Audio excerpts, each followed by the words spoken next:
Istanbul, allies and adversaries of the United States found common ground Thursday in rejecting President Trump's decision to recognize Jerusalem as Israel's capital, calling the move reckless and likely to reignite violence in the region. Criticism of the move, which breaks with decades of U.S. policy, was particularly sharp across the Middle East, with officials, religious leaders and activists of many political persuasions issuing statements of condemnation. Turkey's president said it would plunge the region into a ring of fire, and Lebanon's Hezbollah called it malicious aggression. Late Wednesday, Egypt said the decision would inflame anger in the Arab and Muslim worlds. The Grand Imam of Egypt, Al-Azhar, the premier seat of Sunni learning, also rejected the move, accusing Trump of denying Palestinians their right to Jerusalem. This administration does not respect the dignity or values of others, Hezbollah's Secretary General, Hassan Nasrallah, said in a televised address Thursday night. He urged Palestinians and other Arab nations to withdraw from peace talks until the decision was reversed and advocated protests on the streets and in social media. Iran, which backs Hezbollah, also weighed in, with its army chief calling Trump's decision unwise and a clear violation of international law, Iran's state news agency reported. If conflict follows, he said, it will be the fault of the United States and Israel. Demonstrators waved Turkish and Palestinian flags outside the U.S.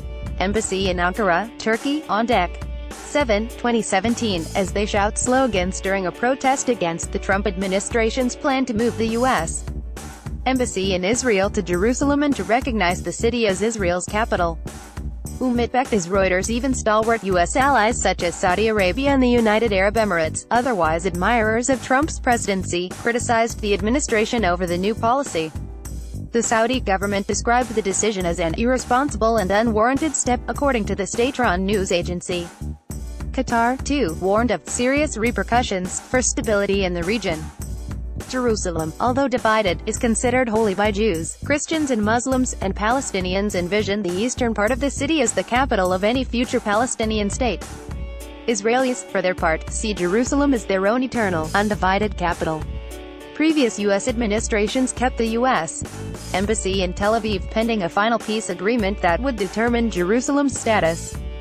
Iraqi Prime Minister Haider al-Abadi, who has partnered closely with the United States in the fight against the Islamic State, said the move could lead to dangerous escalation in the region.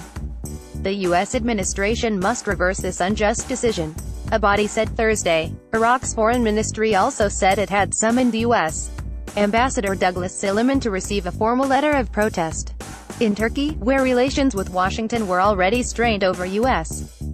support for Kurdish militias in Syria, Prime Minister Binali Yildirim likened Trump's recognition of Jerusalem to pulling the pin on a bomb ready to blow in the region.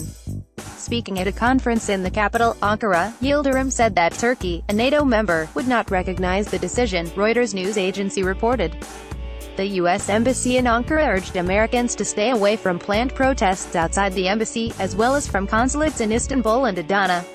At the U.S. Embassy in the Jordanian capital, Amman, on Thursday, protesters denounced the United States, chanting against the decision and holding signs that read, "No to U.S. arrogance." Before, the U.S. was a partner in peace to solve the problem in Palestine. Now, Jordanians see the U.S. as part of the problem, said 60-year-old Hafez Khawaja. All of the moderates in this region that stood by America and put their faith in America for so many years now look like fools, he said. We have been betrayed. Beyond the region, German Chancellor Angela Merkel on Thursday restated her opposition to the policy. It is clear that, in the framework of negotiating a two-state solution, the status of Jerusalem also needs to be dealt with, the Associated Press quoted her as saying. In that context, we disagree with the decision yesterday. Merkel's remarks were in line with critical statements earlier from major European allies of the United States such as Britain, France, Germany and the Netherlands. In Pakistan, Islamists protested in Islamabad, Karachi and Peshawar. Prime Minister Shahid Khaqan Abbasi called the move a serious setback to the rule of law and against international norms. He urged the United States to revisit its decision as soon as possible in order to avoid the potentially grave repercussions in the region and beyond.